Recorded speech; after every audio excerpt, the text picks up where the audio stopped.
So that brings us to part 2 of the cornerback discussion. And this is where we're going to kind of look at the depth chart and kind of break down some guys and have some fun with this and really kind of if you're not aware, we're going to introduce you to some of the players here and what they bring to the table and what their role may or may not be and all of those kinds of things. And the fun part about this particular group, guys, is we kind of all know who the starters are going to be. I think we can put them in at least in darker pencil. But we kind of know the 3 guys that are most likely going to be starting. But we also know that it's not just 3 guys that are going to play in the secondary at the cornerback position and the nickel position. There has to be depth. And from a position battle standpoint, this may be one that people necessarily think about, guys, because the 2 deep is wide open. And who is going to fill those spots in the 2 deep? What does that look like?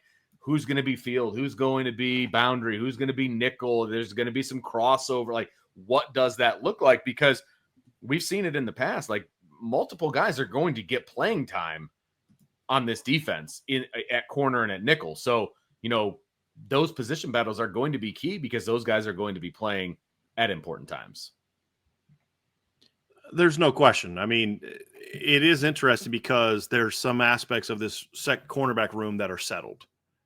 Like, look, barring injury, your starting corners are going to be Christian Gray and Leonard Moore, and your starting nickel is going to be Devonte Smith. And they all showed that in the spring. Yes. I mean, there's, people want to create position battles that don't exist. Cornerback was one where that was happening. It's like, I don't know, someone might beat out Jadarian Price. I'm like, well, yeah, if he takes 3 steps back in the spring, that might happen. But if he keeps being Jadarian, he's not going to get beat out by somebody else, with all due respect. And then the other one was Christian Gray. Well, you might get pushed by – no, unless he regresses, Christian Gray's not getting beat out by anybody unless there's regression. And so you kind of knew that. But what's interesting behind that, though, there are major question marks. Where does Carson Hobbs play? He's played field at Notre Dame. He's played boundary at Notre Dame. He's played nickel at Notre Dame out of necessity. Where does Dallas Golden play? Where's Creed Thomas going to play? Which safeties are going to be in the mix? Because we're going to actually talk about a couple safeties today, guys, here as we get into this, because the cornerback, the nickel back is a corner. It's Devonte Smith, who, if push came to shove and Devonte had to help you somewhere other than nickel, he's going to be playing corner. Ben Minnick and Tabron Benny Powell are both in the mix for the nickel job. They're safeties by trade. I think you could see Bronte Johnson be in the mix for the nickel job. Right now, I have him listed at safety, but he's the guy that could be in the mix there. He went and played corner last year. If you're like, look, we got to play Adon, we've got to play Luke, we've got to play Jadon, and we got to play Jalen Stroman, but man, we got to play Bronte. Where? Could Bronte then be back in the mix at corner? Could he be in the mix at nickel? So I think, and then of course, where do the freshmen play? Creek could play through all 3 spots. Dallas could play all 3 spots. Mark Zachary could play both outside spots. And so finding that mix, and then where does Chance Tucker fit into this whole thing now that he's coming back from an injury? I think that is what's going to be the intriguing part of fall camp is, yeah, we're going to want to see that Christian Gray and Leonard Moore and Devonte Smith haven't regressed at all. But then it's like, okay, who's going to play behind them? And that's going to be part of it. But at the end of the day, Trevor, the success of this unit is going to be determined by how well your starters play. And it starts with Leonard Moore. And Leonard Moore saying, okay, yes, I was great as a freshman, but, bro, I got to take it to another level in 2025. Yeah, it goes back to what you said in the first part of the show. It's not being elite for a young guy. It's being elite. You're being recognized as one of the – most outlets that I have seen. And when I mean most, I mean ESPN, PFF, Lindy's, Athlon, Phil Steele's, Walter Camp, all these are saying that Leonard Moore is the number 1 returning cornerback in the country as a true sophomore because of his performance in 2024. So it's time to use that, build on that. And from everything that we watched in the spring, all the press conferences that we heard and the player interviews, it sounds like he's using that to fuel his season. It's not a, all right, I've arrived. It's I have a ways to go moment, which is a really comforting feeling. Attribute that to that young man and how, he views the game, and then also the coaching that he's receiving on a daily basis. But Leonard Moore, from a skill set standpoint, continue on the track that you're going on. We talk a lot on the show about if so-and-so can just make the freshman to sophomore jump. I'm excited to see what the freshman to sophomore jump looks like for Leonard Moore, who was already playing at a very high level last season. Right. What does that look like for him? Right. You know? Well, and Trev, also, if you know anything about Leonard Moore's family, you also understand where that humility comes from. Because that's always a fear for me when a young player has success. And like I said, Vince and I have been doing this a lot longer. Trust me, we have seen plenty of freshmen and sophomores who had breakouts who just never were that player again. And sometimes it was on them. Sometimes it was on coaching. I point to Cole Luke as an example that I think he was ruined by the defensive coordinator more so than him. But Cole Luke's the guy that regressed the longer he was. I mean, his best year by far was his sophomore year. And that's just kind of the nature of it. Is some guys have that success as young guys, and it fuels them because you say where's that fuel come from, and part of it's like, hey, I have a lot to prove, but part of it is I have a standard I have to live up to, and my team needs me to be this kind of guy. And so it was good to see Leonard putting in that work in the spring, and then obviously he's going to have to continue that this summer. And say, look, what I did last year was fine, but I played great for a freshman. Now it's about I just have to play great, period. And I think that's fair to say. I don't know that Leonard Moore was one of the 5 best corners in college football last year. I don't believe that he was. But he was the best of the freshmen and sophomores by far. And a lot of the other guys that I viewed as better than him are gone. Travis Hunter was better than him last year. I mean, I believe that he was. Now he's got a chance to prove that, hey, I'm not just the best corner here. I'm the best cornerback in college football. And he has the talent to be so. Notre Dame doesn't necessarily need him to be that. They just need him to be the best version of himself. And if that ranks him number 1, 2, 3, 4, 5, that's fine. But just be the best version of yourself, which means what? Being more consistently sound in your technique. Leonard Moore, if you back and study his game, there are a lot of things, Vince, that he can overcome with his length and speed.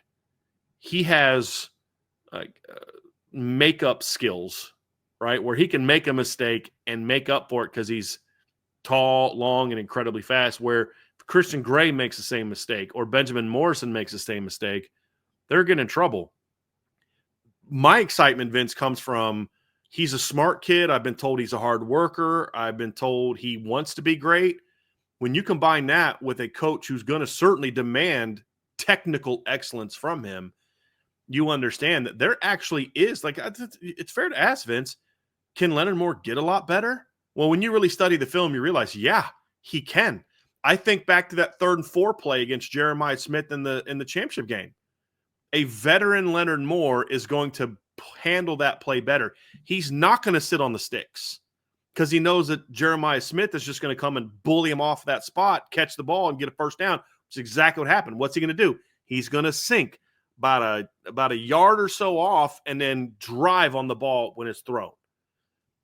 That's the thing that excites me, Vince, is if Leonard Moore can develop even more consistent technical excellence and assignment excellence, there is another level for this kid to get to, Vince. And that's what kind of has me excited. We saw it from Kavari Russell. He got better as he got older. We saw it from Benjamin Morrison. He got better in year 2. I know some fans like, was he as good as he was in year 1? He was definitely better in year 2 than he was in year 1.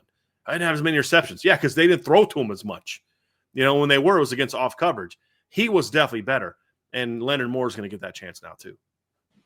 Well, I mean, and that's what separates the great defenses from the good defenses, right? I mean, when you've got young guys who have a taste of success and all of that, and they don't just sit on their laurels, they get back in the lab and they figure it out and they work at it and they get better and they, et cetera, et cetera. And not only does he have that ingrained in himself, but it's also ingrained in his position coach, because his position coach isn't going to allow these guys to just sit on their laurels and be like, you know what, last year was good enough. Let's just repeat that and, move forward. And if you do that for the next 2 years, you'll get drafted and it'll be great and you'll be on all kinds of lists and it'll be awesome. No, we're going to get better and we're going to do this together. And hey, look at my track record. I will make sure that you get better and then we'll be better as a group. So you love to hear that about your potential best player on the team or, in this room. You love to hear that. But then you also love to hear that there's guys that are like, hold on a second, I'm pretty darn good too, and I'm getting better, and I'm going to push and all of those things too. And that's what makes these position battles in the 2 deep so exciting, Brian. I mean, it is. It's super exciting. Yeah. What also is exciting is it's not just Leonard Moore at corner. And the guy that I'm very curious to see this spring is because there's a level of, based on what I've heard about Leonard Moore's offseason, the only question is, will he get better? I have no fears of a regression. And if Leonard Moore just plays like he did last year, he's still a top 5 to 6 cornerback this year. He wasn't last year, but as I said, a lot of the guys that I would rank ahead of him are now in the National Football League. Jadavius Barron's not in college football anymore. You know what I mean? So, I guess I don't worry as much about Leonard Moore right now. Like, yes, we're going to evaluate him and make sure that he hasn't regressed and he's gotten better.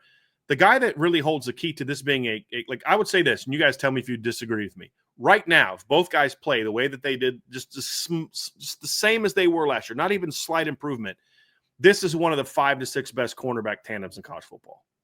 I wholeheartedly believe that to be true. And if one of you guys wants to disagree with me, feel free and have that discussion with me. If there's improvement from Christian Gray, then it has a chance to become elite. Because I believe if Leonard Moore, and this is the one I'm very curious to hear your guys' opinion of, if Leonard Moore just repeats what he did last year and Christian Gray looks all year like he did the first 4 games of last season before the injury, I think this is the best cornerback tandem in college football. Meaning we've already seen them play at a level that they need to play at to be that. With Christian, after the injury, he struggled with consistency. You could tell it was in his head. I mean, he's grabbing a guy from Navy. Like, dude, I saw him lock down Texas A&M's receivers. I saw him lock down Miami, Ohio receivers who were pretty good. The big Reggie Virgil kid ended up transferring to a Power 5 school this offseason, was considered a really good pickup for one of those teams. He was just never the same after the injury. And I don't know what it was, but if he can get back to being that guy, that alone makes them, in my opinion, arguably the best cornerback in college football. But if Christian Gray can then improve, become better with his footwork gets him in trouble a lot. Be better with your hands. There's so many times, and what frustrates me about Christian is it's like he doesn't trust himself enough. When I see a cornerback that's in phase, perfectly in phase, but he starts grabbing a shoulder, you don't have faith in yourself. He was in good position where he didn't have to do that. Exactly. I think that was the most, I didn't mean to step on you there. No, please do. Go for it. That's the most frustrating thing about Christian Gray when he would have some issues is that he would be in great position. He didn't need to put his hands on like that and get himself in trouble and allow refs to throw a flag or he'd lose the ball. Because he's focused on grabbing and he'd lose the ball. So frustrating. Where you'd see Benjamin Morrison being in phase. And you got your hands on. You're not letting the guy free run. You get your hands on, but then there's he's reaching. There's a difference between I got my hands on and then he's reaching.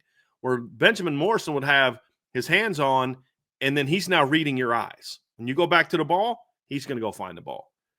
And that's the thing with Christian is he was in such better position a lot of times he would get beat.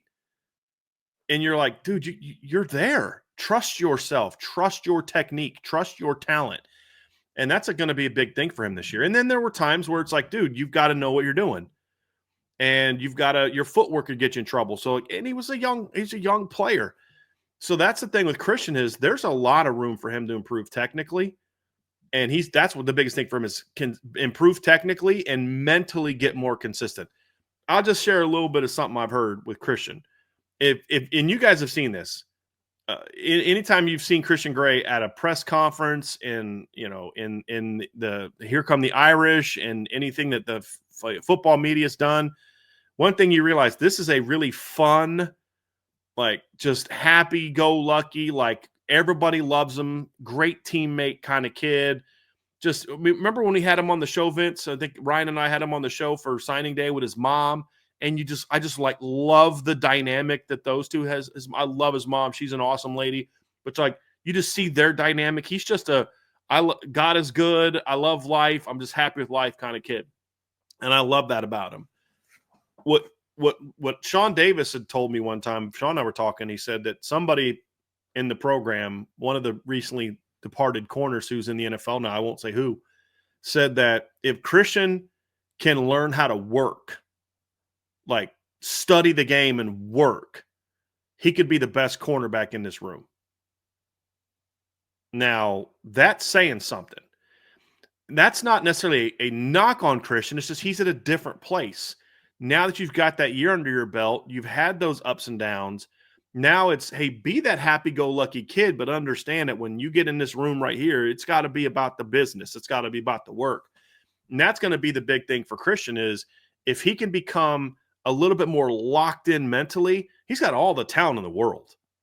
Like if Christian Gray plays to his potential, there will be people in this chat who want him benched right now who will be talking about, same people will be talking about, I think Christian might be better than Leonard. Just like they were doing it with Benjamin Morrison last year. Now, he wasn't better than Benjamin Morrison last year, but he was playing at a level where it was not an absurd thing to bring up. It wasn't. And I think we could see that again if Christian can just lock in because, guys, he's got all the talent in the world to be a star. And you saw it last year, even late in the season. I mean, he was struggling at USC, but people forget he made 2 huge game-changing plays in that game. The interception pick 6, we all remember, but do you guys remember who had the big 4th down stop on USC's first drive of the game? It's Christian Gray. Do you guys remember who had the big stick on the Penn State running back on the first drive of the third quarter to shut them down on a 3rd and short? It was Christian Gray flying up and making that hit. And then, of course, who had the game-winning interception of that game? It was Christian Gray. So we all want to point to the mistakes that Christian Gray made, and we want to point to the times he got beat. And we forget, who was the guy that picked off that tipped pass when Miami, Ohio was about to go take a lead against Notre Dame early in that game? Who was the guy that broke up the 4th down throw that Texas A&M made late in that game that allowed Notre Dame to put that game away? It was Christian Gray. Do you guys realize how many big, huge plays I just listed from last year in huge moments? Vince, you talked about making plays in big moments. That's actually something Christian has done, is make plays in big moments.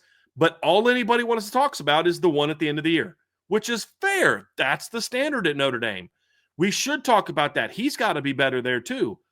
But my point is, let's not completely ignore, however, all the huge plays that I just listed in that he made last year in huge 4th down, must-win type of games. And like in the Sugar Bowl, in the Orange Bowl, at USC, at Texas A&M, where you say, if he doesn't make that play, how does this game pan out? Now it's just about consistency. Consistency. And if he can do that, he's going to be a star.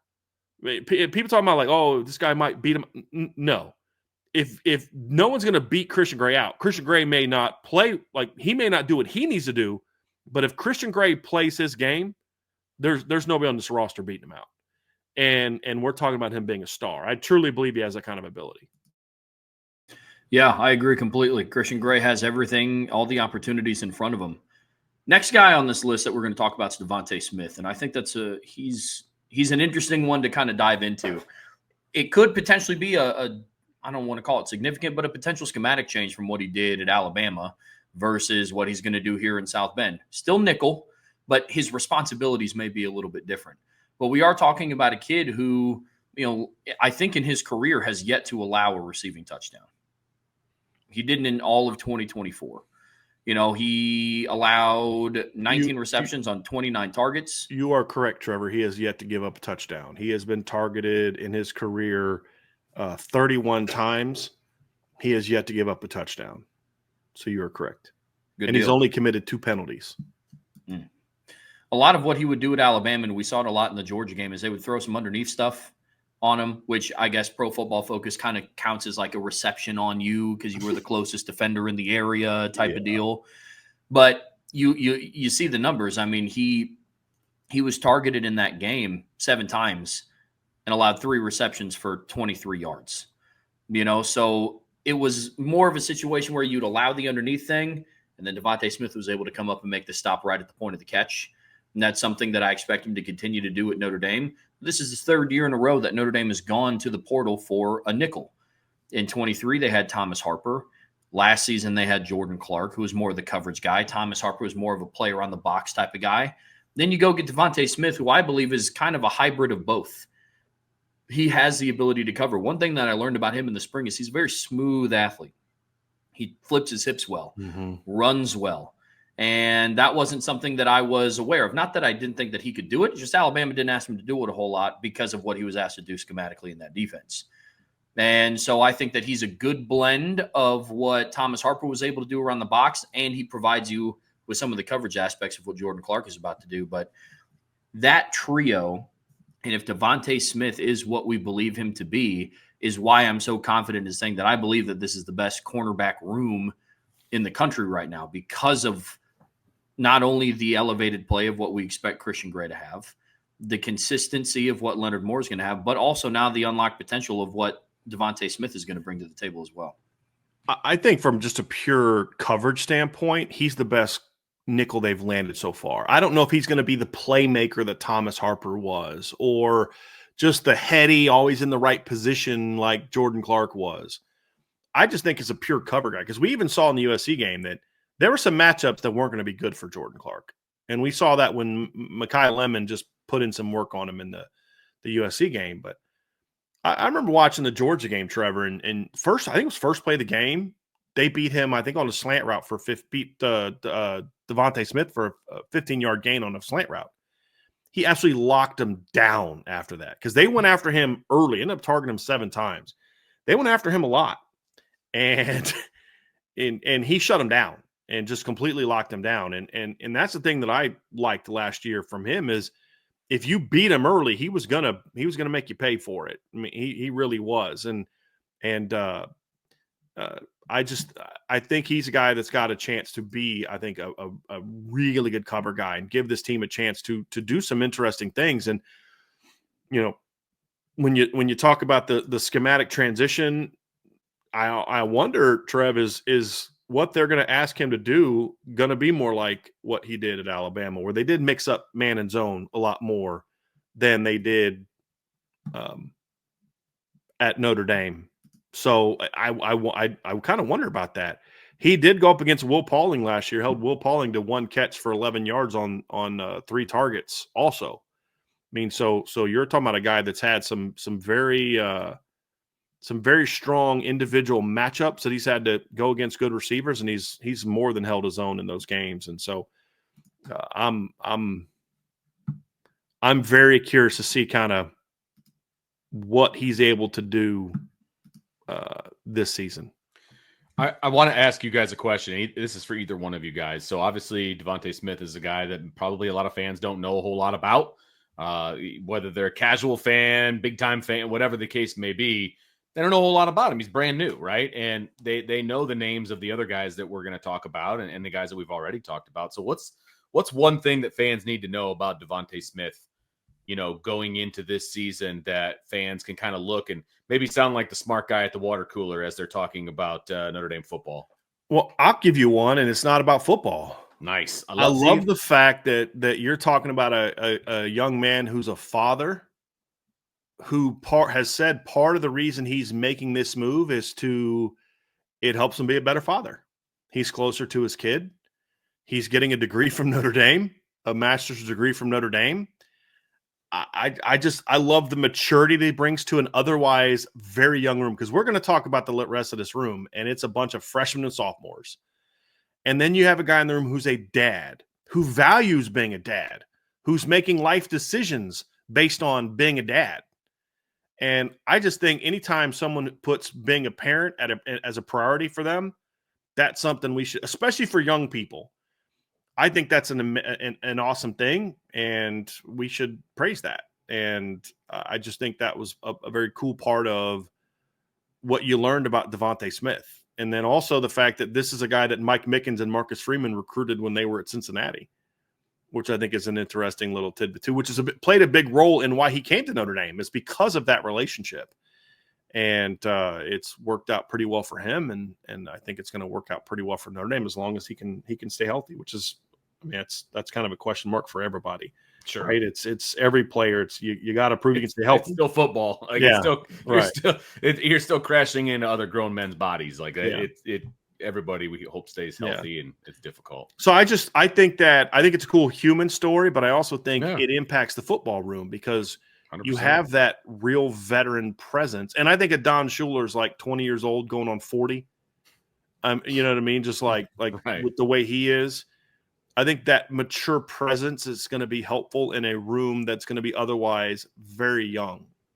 I'm not even talking about experience. I'm talking about young. Like just age-wise, Just 18, young, 19 years old. Yeah. Yes. They still have teen Devonte in their Smith's age. been through some stuff that he can use to help Dallas Golden come Sure. along as a young man and help Mark Zachary and Cree Thomas and even Leonard Moore and Christian Gray. And I think it's a positive. Love it. When you look at how this room is made up. Love it. I put Brian on the spot on that one too. So I dig that. I dig that. I think it's a very unique storyline. I don't normally talk about players' personal lives. Sure. But the reason I brought it up in this instance is because I just want to praise a young man who's trying to make the best of being a dad. Vincent, I've been there. You've been there. You remember a young dad to be a young dad. Not as young as him, but still 20 in my early 20s, mid-20s. Yeah. Right. So you do change the way you do things. You do things for your kids. That's the way you but Vince, that's not a lot of young people in today's era. That's it's a just shame. not. That's a shame. So when you see it, that's awesome. Yeah. But I'm also bringing it up because I do think it has a football impact as well, in that he's looking at life different. He's a fifth-year senior. There is no more football after this for him. Right. Every other kid in that room has college football they perceive. Now, you never know. Terrell Davis probably thought he had a lot more years of NFL play going into 1999 as well. And stuff happens. But in Devonte Smith's standpoint, I don't know that I got football after this year. Right.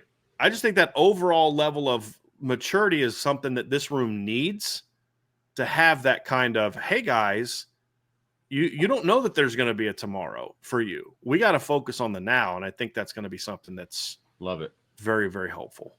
Very helpful. So the other end of the spectrum now from an age standpoint, and not completely on the other end, but on the other end, friend of the show, Carson Hobbs, is a guy that a lot of people are talking about, and a lot of people want to see on the field. And I think he's got a great opportunity here, guys, to, break into this too deep and maybe see some meaningful playing time. And what are your thoughts on Carson Hobbs going into the season? I think, Trevor, the first thing that I want to ask is, where's he going to play? I mean, when I'm filling out the depth chart, I'll pull it up again, and I put Carson at field because that's what he played first in the blue gold game. But we've seen Carson play field. We've seen Carson play boundary. And then this spring, we saw Carson playing nickel throughout the spring as well. He didn't play as much of it in the blue gold game, especially not early because they needed him outside. But in some of the practices we saw, he was playing a lot of nickel. So I think the first thing with Carson Hobbs is, and it wasn't because Mike Mickens just likes moving guys all around. It was out of necessity because, Chance Tucker wasn't out there. The only early enrollee freshman was Cree Thomas. So you didn't have Dallas Golden, you didn't have Mark Zachary, and you didn't have Chance Tucker. And you wanted to limit the reps for Leonard Moore and Christian Gray, who played a lot of football last year. So it forced Carson to move around. I think that's going to benefit him down the road.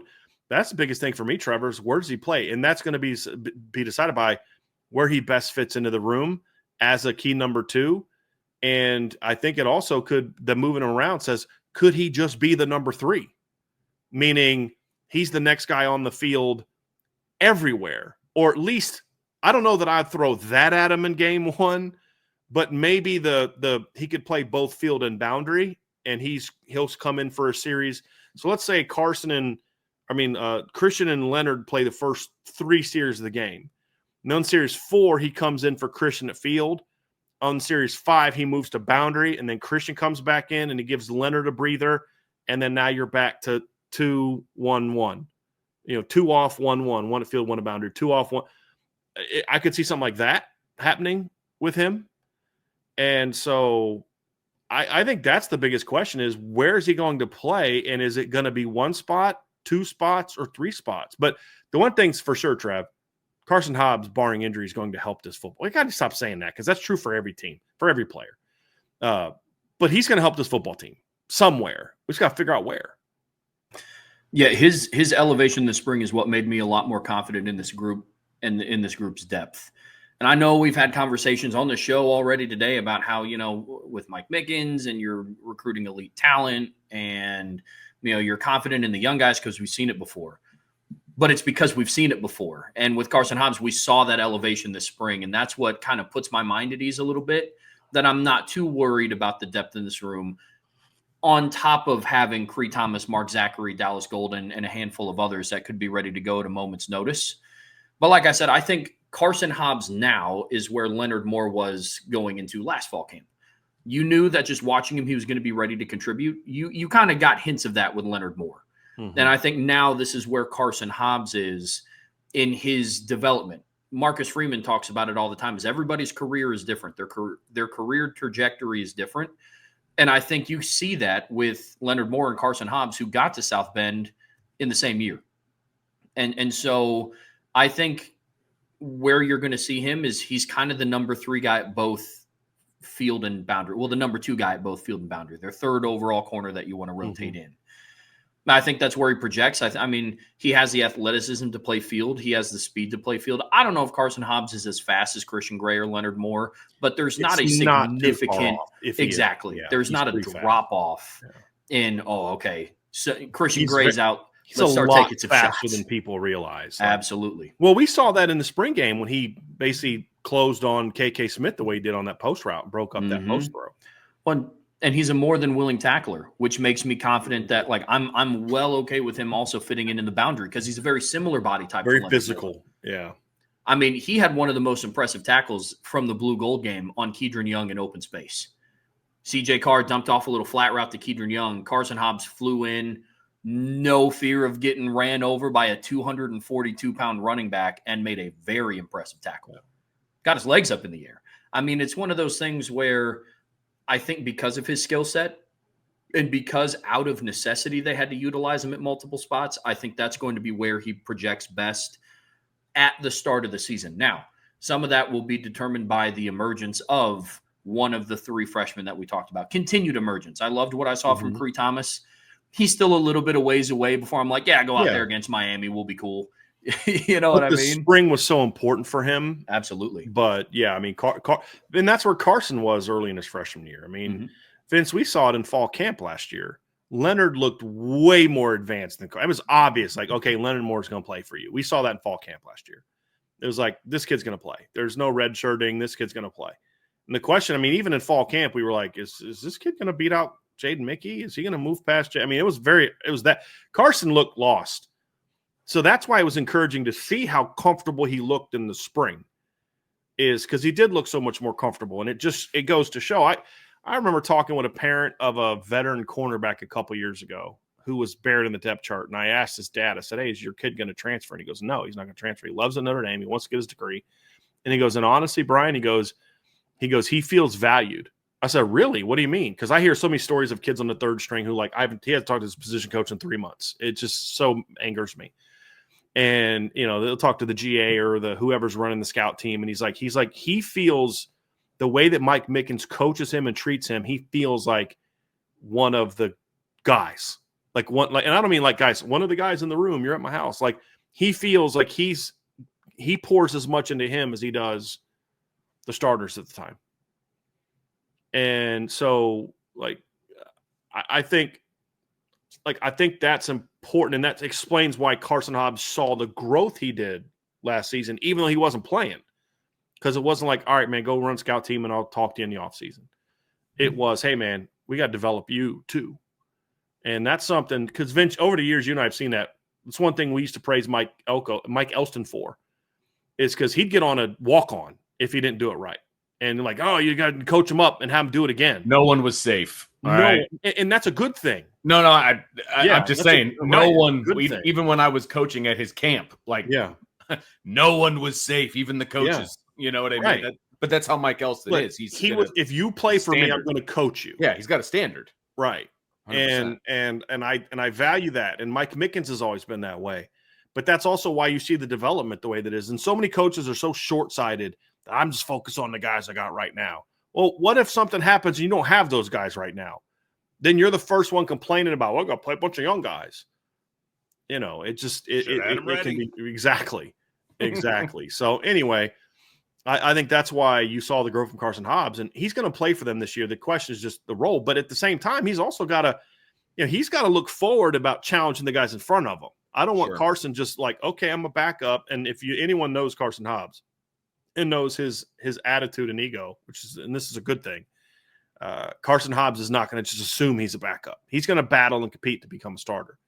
But he also has to look over his shoulder a little bit, guys, because there's some talented freshmen coming down the pike that he could play as well as he's capable of and still get passed up. I mean, that's how good this freshman class is. I'm not saying it's going to happen. I'm just saying that's the talent in the room. And, there's Chance Tucker. What role does Chance Tucker have this year? How healthy is Chance? I don't know. I mean, he missed all last fall, missed all the spring. I don't know where his knee at. I don't know how bad it was. Does he have a role? Can he battle for a spot in the two deep? And then you get into the freshman class, Vince, and, like you said, Cree Thomas, I thought looked pretty good this summer, this spring, but it was also clear that he looked good for a first semester freshman. He was not if you had to go play a game on Saturday, he's good. It was, okay, he took some positive steps. Now the question, Vince, is can Cree take that next step to where he can then use his size, his athleticism, and instincts to become a guy that you're like, hey, we got to find a role for that guy. Because part of it could be Carson could play both spots.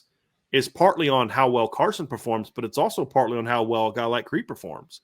Like, hey, Carson could do both, but man, Cree's just ready to play for us. And I want to jump into these freshmen kind of as a group, but before we do, I want to talk a little bit about Chance Tucker. And we brought him up earlier in the show and, coming off of injury, and he's the senior in the group, right? Like, he's a guy who this is a now or never kind of a situation. It's like, okay, where do you see yourself in this group? Because there's a lot of young cats back here just itching for some playing time. Chance is kind of one of the last guys remaining from his group that were here. You know what I mean? And so, but he stuck it out. He's here. Corners, I think he is, right? Yeah, that's exactly. I think he was in the same class as wasn't he in the same class as Clarence Lewis? I think so. Or was he the next year? I have to go back and look. I'm not. You would know that better than I would. Yeah. But like the group that he was always kind of. No, he was in the Ryan Barnes, Philip Riley class. Now that I think about it, these guys are all gone. They were gone quickly. Yes, that he was like kind of the lone guy left. You know what I mean? And so now he's the older guy in the room with a bunch of young pups nipping at his heels, and it's okay. Chance, what are we gonna do? What is his role now on this team? I think that's a huge question mark going into fall, Brian and Trevor. It's just where does Chance fit in? Honestly, this is wild. I'm sorry, I got to say this. He was one of 6 DBs in that 21 class. This is the class that got put together during COVID. Yeah, so the players couldn't visit school, couldn't visit at all. They couldn't go see the players in person. Awful. And so that class, he's the only one that even made it to his senior year at Notre Dame, because Chance will be a 5th-year guy now. That's wild. He's the only one that even made it. So he's the only one that isn't on the roster last year. Justin Walters had injuries, so that was Justin just had health issues. Ryan Barnes had some other issues. Philip Riley got kicked off the team real quick. JoJo got kicked off the team real quick, and Kari G transferred after his freshman year. and I just think it's a testament to Chance Tucker that 100% in today's era of student athlete, Chance Tucker could have bailed and no one would have blamed him. No one would have said a word. No, everybody like, yeah, I understand. Just like they understood about Clarence Lewis. But to see him stick it out, and because number one, he wanted that Notre Dame degree. And if you know his mom and dad very well at all, you'd understand why he values the Notre Dame degree the way that he does. He's going to get a chance to get a master's degree. He's been a great teammate. The players love him. You just hope that he can find some sort of role, whether that's in the 2 deep or on special teams. You just would love to see the young man have a chance to taste personal success on top of being part of the team success. But I mean, you watch how the players interact with him last year when he's on the sidelines. You can see he's a kid that's very well liked and respected. That's why he's being brought back. He was always a little bit of a step slower. Like Chance was always a really smart, heady, instinctive player, but he just couldn't run well enough like you need. And I don't know how that's going to be now that he's had an ACL injury. And that's my concern with Chance is that.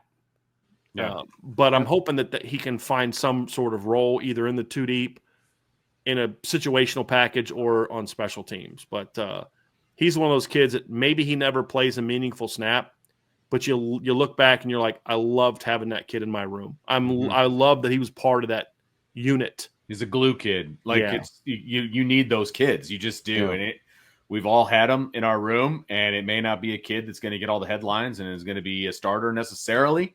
But it's a glue kid, and he holds people accountable, and he is always there. And it's just, I always called him a glue kid. Like it holds your room together, and that's an important piece. And so we'll be keeping an eye on what. And if they ask him to go down and play special teams, Chance is the kind of kid that most likely he'll just go down there and play his butt off. Yeah, 100%. Give you the best he can. Yeah, no doubt. Kids like that. Yep. So I want to make sure we talked about Chance Tucker before we moved on to the freshman group, and this freshman group's a special group, Trev, and there's a lot to talk about, and Brian to kind of touch on Cree Thomas, and there's a couple of other guys in this group as well. So I'm going to give you first go at the true freshmen and kind of where they stand and what could they look like here in the potential two deep and special teams and redshirting, all of those different things. I think a lot of those things are going to be answered in fall camp. Yeah, these three freshmen is their emergence and their development over the summer and into fall camp is what I believe is going to take this room over the top. I compare it to the difference between like Penn State's running back room and Notre Dame's running back room. Because at the top, like at the starting position in Notre Dame's cornerback room, I mean, you got Christian Gray, Leonard Moore, Devonte Smith. I don't know if it gets better than that across the country as a whole. At Penn State's running back room, you got Nicholas Singleton and Katron Allen. Does it get much better than that in college football? I mean, obviously we believe it does. We rank Notre Dame's running back room ahead of them. But there are a lot of arguments out there that at the top, you're kind of splitting hairs.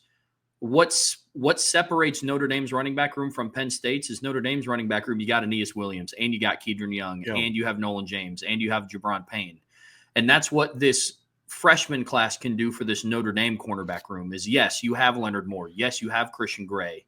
You have Devonte Smith, who is only here for a year but can make his impact felt like all the other nickels. You have Carson Hobbs, who came on in the spring. Can he build on it? But then if you start to look deeper on the depth chart, and depending on how their fall goes, you might not have to look that deep on the depth chart. You can then say, oh, yeah, and they have Cree Thomas and Mark Zachary and Dallas Golden. All players. Order. Exactly. And they're all players with diverse skill sets, something that we've seen Mike Mickens do a good job of recruiting and bringing into South Bend. It's not just, hey, you're our boundary because you can kind of only play boundary. Dallas Golden can play all three positions. Dallas Golden could play a little bit of safety if they needed him to. You know what I mean? Dallas Golden could play running back, receiver, field safety, boundary safety, field corner, boundary corner, nickel. Yeah. Like that's a unique cat right there, man. Yeah. I mean, you got Mark Zachary, who coming out of high school, I think is their most natural cover guy at this moment.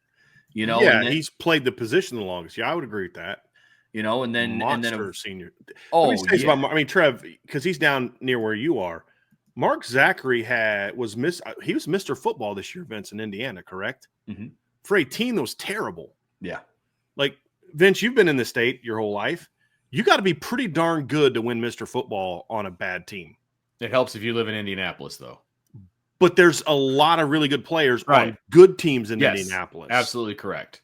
To win Mr. Football in Indianapolis because on a bad, when I mean bad team, I don't mean they went 5-5. I think they went something like 3-7 or something like that last year, Vince. Like they surprisingly bad because they played for the state title the year before.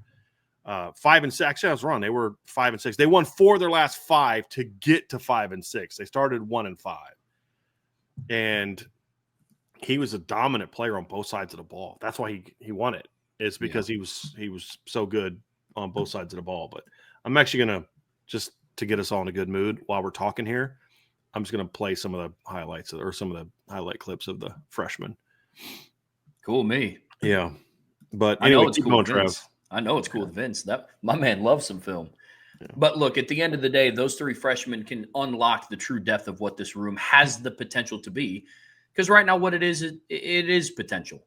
We have yet to, even in a practice, watch him strap on some shoulder pads and a helmet and get out there and we see them go through coverage drills. We obviously know what they're capable of doing at the high school level. I'm extremely confident that it's going to transition over to this level because of who their coach is and because of the skill set they bring to the table. But if they can break out and emerge, you're going to have, for all intents and purposes, an unloaded amount of depth. And it's very, very young. And it's something that they can continue to build on for years. But this freshman class is really, really exciting. It is. And look, when you talk about them, they're all different players. Dallas Golden is a guy that is just like, what position does he play? And your answer is almost like lazily, like he plays football. No. I mean, what position he's play? Yeah, I heard what you said. My answer is my answer. Well, what position does he play? Okay, dude, what snap would you like to know the position he's playing? Because it varies. Sometimes he's playing like right here. This is Dallas Golden, who ran for like almost 3,000 yards the last 2 years, running a go route at wide receiver. Like sometimes he's playing corner, sometimes he's playing nickel, sometimes he's playing safety. He's just a great football player. And the question with him is how quickly, and this goes to what you were talking about, Trev, how quickly can Dallas learn the finer points of playing corner? That's my question with him. The athleticism is there. He's an elite athlete. The competitiveness is there. He's an elite competitor. I mean, if you play for his high school coach, you better be. And you look at he was a kid that's like, hey, coach, I'll play wherever you need me to play. And he showed that. And he's got length, he's got athleticism, but he's technically not a incredibly sound corner because he hasn't played it a ton the last couple of years. Everything he did is just off God-given ability, and that's not a knock on his high school team because we've said this before. The job of a high school coach is to develop young men as people and win football games. It's not to take a kid and put him at the position that's best for Notre Dame if that's not what's best for his high school team. And so, the Berkeley prep coaches did with Dallas what they needed to do to get the most out of him to help their football team. And they played for a state championship as his junior year. And I actually think won it, or he at least he played very well in the championship game. But he's going to have to learn the defense. He's going to have to learn a lot of technique. And that's the only thing that could maybe slow down how quickly he can get on the field. But I'd argue that same thing was true for Leonard Moore last year. The only difference is I don't know that Dallas has Leonard's speed where he can overcome that. He's like a more athletic version of Benjamin Morrison, where Benjamin was not going to go to the combine if he was healthy and run a 4.3. He wasn't. He wasn't going to run a 4.6 either, but he wasn't going to run a 4.3. I don't think Dallas is a 4.3 guy. I think Dallas is an elite athlete. Not every elite athlete is a 4.3 guy. So how quickly can he learn the position is going to play a big part of that. And then where do they play him? Does he play nickel at first? I wouldn't be shocked if Dallas, first day of fall camp, if we see Dallas playing some nickel. That would not shock me. It would not shock me at all. I think he could thrive in that role. I could see him because, like, if there's a day where him, Cree, and Mark Zachary are on the field together, he's the best nickel of that trio. And so I think that could be something that we see a little bit. And yeah, I mean, you guys see the film. I'm having a hard time paying attention what I'm even saying because I just want to keep watching Dallas's film. I don't know why you did that to me because I'm like, what are you saying? I'm like, Vince, hello, we're needing you to transition. Come on, dude. He's like, shut up, dude. I'm watching film. I don't know why you did this to me. I'm like a dog with seeing a squirrel. Like you put film in front of me, I'm over. I get it. But like, I think that's the big question is where does he play and how quickly can he get caught up to speed on the finer points. And right. I think to a degree, Trev, wouldn't you also say that that's true of, I think Mark Zachary's more advanced than him, but because he was a two-way guy, and we'll watch a little bit of Mark here too, I do think there's still a lot of technical improvement that he needs as well. But even though he is further along, but I also to say he's more of a true outside guy. Yeah, absolutely. I mean, he's the most advanced, I would say, between the two as far as pure coverage. But that doesn't mean that they're going to be ready to start taking reps against Miami and Texas A&M. Right. They have a ways to go. That'll be determined from July. Well, starting now in the summer, but especially once the pads get on. Yep. Correct. Because we've talked all offseason about how it's not an outside chance that Mark Zachary and Cree Thomas and Dallas Golden see the field in meaningful minutes and not just in the mop-up duty that you typically see true freshmen come in on. Like it wouldn't. Now, do I think they're going to be Do I think they're going to be in a shootout game with 2 minutes left to go against, if they're there in the regular season or in the playoffs? Do I think they're going to be in those moments? As of right now, I'm not betting on it. But they have the talent to do it. It's just about, to your point, fine-tuning the skills. It's about working on the technical aspect. It's working on becoming a better football player. And they are still going to have to get acclimated to this level. In fall camp, you're not going against Indianapolis high school receivers. You're going against Jaden Greathouse. You're going against Will Pauling. Malachi Fields is going to be a little bit of a what have I got myself into moment. Yeah. The young receiver, young corners. Yeah. There's no doubt.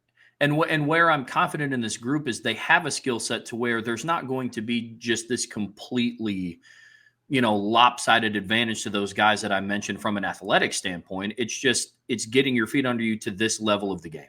And every single freshman, whether it's a highly touted recruit or a walk-on, has to go through that to some varying degree. But if they're able to take that step, I'm going to feel a lot more confident about the depth of this room as they head into August 31st. That's for sure. I would argue this, and I'm curious if you guys believe. I think one of Mark Zachary or Dallas Gold need to play. And when I look at Mark, I think Mark's a very interesting player because he's really long. He's really athletic. I think he got faster as a senior. I think he's going to have to get stronger. I think the summer for him is going to be more about getting some armor put on that body as opposed to even more so than learning the technique. But that'll be important too. But he's a very instinctive football player. And that's where when I look at Mark, and this is junior film, he was a lot like I don't have senior highlights. I've seen senior film, but not senior highlights. And he got better as a corner as a senior. But I think for him, it's just about filling out because he's a little on the thin side. Dallas is put together pretty well. They're both thin for what you expect from freshmen. But I think Mark's got to get stronger, but he can play. I mean, they can both play, but I think at least one of them, if not both of them, need to be able to be in the 2 deep this year. Like, not just because they're listed there, because let's be honest, guys, there's probably going to be at least one, if not 2 corners listed in the 2 deep. But being listed there and actually helping are 2 different things. And so, we don't know when they're going to be ready to help against Miami or Texas A&M. But I'll say this, they better be, because they're going to be needed. I mean, you're an injury away from potentially one of these 2 guys being in your starting lineup out of necessity. And I think that's a big part of why they need to grow up in a hurry. Because this is, I'd say, the one position on the team where there still is a need. And I would argue maybe tight end's the other. But I'd say this is the one of maybe 2 positions where you need your freshmen to still play. Partly because you had some recruiting woes in the past, but your current younger players are now your starters. So you need these guys to step in and perform, and also because Jaden Mickey left last year. That we're having a different conversation now if Jaden Mickey's still part of this conversation. What say you, Vince, about that? I think that's a really good point because we just went over when we were talking about Chance Tucker, and we went over his recruiting class and how it was a 6-man class, and 5 of those guys have left for various reasons, and some of them pretty quickly. And you can say that about, I think, the class that came behind him as well. And so, it's just a matter of. Well, then the one after him was Benjamin Morrison, Jaden Mickey, and Jaden Bellamy, and they're all gone. One guy. Oh, well, now they're all gone. Yeah, right. Exactly. And this would have been their senior season, and they're all gone. And they're all gone. Your entire just true senior class is all gone. I'm gonna pull up that depth chart again. But what you're gonna find, guys, there's not a single true senior, like academic true senior, left on this cornerback room. Because you've got 2 fifth-year senior guys, and then you've got a junior in Christian Gray, and then you've got sophomores and freshmen. That's what you have, and that's what happens when I'm not saying they missed in the recruiting land, but just the way things worked out, you have a giant void there. So you've got younger one guys of them's gone because he was a high draft pick. That's good. That's the other one left because he got beat out by more talented players, and then we're in the era where you can just up and leave. Quit in the middle of the season. And I'm not trying to hammer the kid. He was going through a lot last year. Absolutely. And I wouldn't imagine being his age going through what he went through. And his teammates still love him and all that stuff. But And then Jaden Bellamy left after his freshman year. He was never like really a fit for Notre Dame. So it's part of all of those things. It's part of good reason why. Because Jaden Mickey's not here. Why? Because younger players, Christian Gray and Leonard Moore, were just better than he was. But to your point, Vince, you've got one player left on your roster from the 21 and 22 classes. And we're not talking about just corner. I'm talking about safety as well. Right. And that's why you're in a situation where if you look at that left, so CL stands for class, EL stands for eligibility. Look at that. There's not a single senior on that group. And there's only 2 fifth-year seniors. One of them's a guy they just got in the portal. Right. Exactly. Chance Tucker's the only guy left from those two classes. And so, yeah, when that happens, partly because of recruiting evaluation, partly because guys who were talented didn't do what they needed to do, partly because one guy was really talented and left, which I don't blame him for. No. And then, another guy left because younger guys beat him out. So there's some good and some bad as to why you're in this situation. But the reality is you are in this situation. Yeah. Yep. And so now you got to count on some younger guys and you've got to let it play out and let these guys get older and you keep bringing in good classes and then you can fill that room up again. And the good that's news why is, they're taking big classes too, right? Yeah. I mean, that's why they're taking these large classes of that's why they brought in 3 corners. And it's why, remember, they were trying to flip a kid. They were trying to land a kid this summer or like late in the spring, right? Who was a reclassified 26 kid. Remember the corner from Miami that they ended up losing? I think Florida ended up getting him. But Notre Dame came in second, a real close second for him, because they're looking at the depth chart and saying, hey, we need some guys to come in. It's why they're taking 3 corners again in 2026 class, because they know if Christian Gray's the player we think he can be, there's no guarantee he's back in 2026. Right. And only an injury is going to keep Leonard Moore from being on the team and, or being in the NFL in 2027. Right. So you're going to get to that group is going to be dominating this depth chart way quicker than you think it is. Yeah, exactly. And that's why you need these. And to your point, when we first started talking about this, that's why you need the freshman group to step up. I mean, they need to, because they're going to be counted on in the 2 deep, and they're going to be counted on guys to play, not necessarily start, but they're going to be guys they're going to be counted on to play and play in big moments and all of those things. And so, again, you got to let it play out. You got to allow these guys to get older and everything else, and you'll be back to a solid room at some point. But they're recruiting the talent, the way they're recruiting it. You're recruiting a lot of 3-year guys too, Brian. And I think that part also needs to be that's brought okay. up. Absolutely, that's absolutely okay. If Christian Gray is not on the team next year, odds are pretty good. It's for a good reason. Right. And if you're a Notre Dame fan, this is going to sound bad, but you don't want Christian Gray on the team next year. You want him to have such a good year. Exactly. You want him to play so well that he's going to be a first-round draft pick next year. Correct. If you're a Notre Dame fan, you don't want Leonard Moore on the team in 2027. No. Because if he's on the team in 2027, that means he either A, didn't play well, or B, got hurt. He got hurt. And you say, well, but what about graduating? Most kids graduate in 3 years now. Right, because they're here every summer. Yeah. Yeah. And so I believe Benjamin Morrison, I could be wrong on this, but I thought he graduated. He might not have because he wasn't an early enrollee, but we've seen Tyson Ford just finished his true junior season at Notre Dame. He was part of the 22 class. True junior. He's transferring. He got his degree in 3 years from Notre Dame. Transferring as a grad transfer. As a graduate. Yeah. And so Mom wasn't letting him leave without a degree. No. No, she was not. She was like, well, I don't care about football. I mean, yeah, I want you to play football, but you're getting your degree from Notre Dame. Right. I love that lady. Oh, that's great. But the point is, that's a good thing.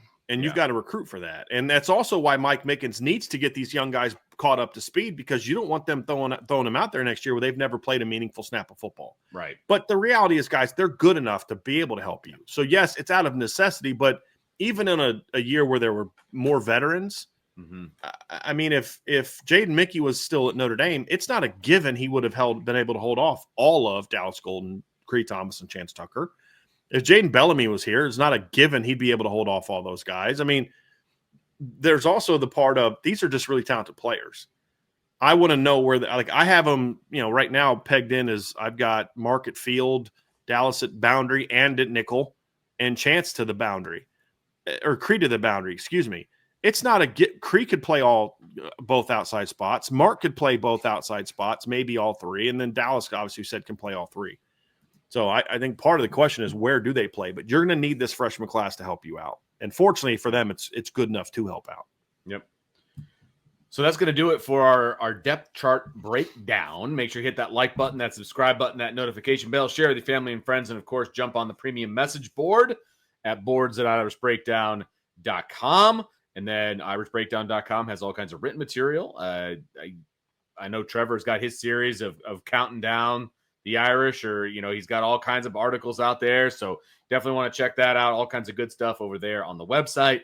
And then, of course, if you're listening on the podcast, make sure you give us a 5-star review. Shoot us a review. We'd really appreciate that. So, again, the premium message boards, if you want to be part of it, if you want to get the intel, you want to jump on boards.irishbreakdown.com.